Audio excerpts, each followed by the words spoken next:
श्लोक 6. तत्र सत्त्वं निर्मलत्वात् प्रकाशकं नामयं सुखसंगेन बध्नाति ज्ञानसंगेन चानघ. अर्थ: अनघ म्हणजे निष्पाप. हे निष्पाप अर्जुना, यामध्ये आरोग्य देणारा, दुःखरहित, निर्मलत्वामुळे प्रकाशक असा सत्वगुण जीवाला सुखसंगाने व ज्ञानसंगाने म्हणजे आसक्तीद्वारे बद्ध करून टाकतो. विवरण: सत्वगुणाचे काही विशेष धर्म आहेत.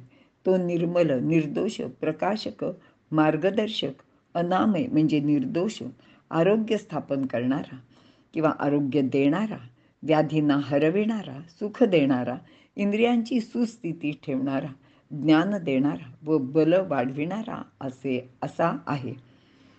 विवरण: तत्र सत्वं निर्मलत्वात् प्रकाशकम नामयम्. सत्वगुण हा दोषरहित, मलरहित म्हणजे निर्मळ व स्वच्छ आहे.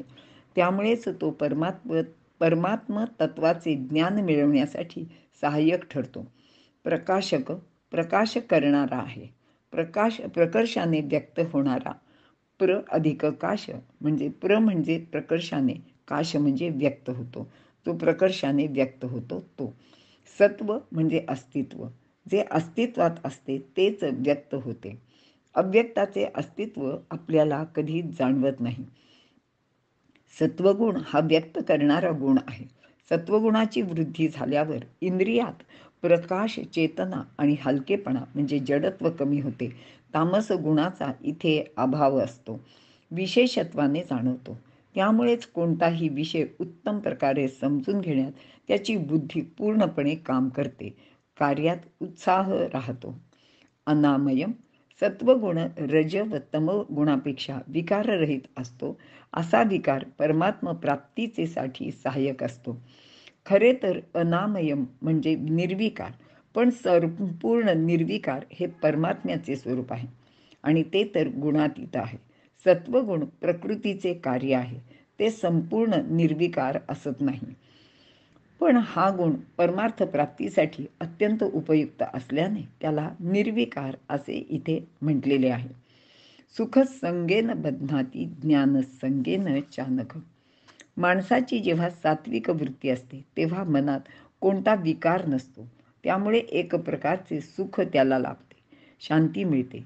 मात्र याच वेळी साधकाला असे वाटायला लागते की हे सुख व शांती कायम राहावी आणि हीच ती सत्वगुणाच्या सुखाची आसक्ती असते, जी जीवाला बंधनात टाकते. कारण याला सत्वगुणामुळे जे ज्ञान प्राप्त होते त्याचा त्याला अभिमान सुद्धा वाटायला लागतो.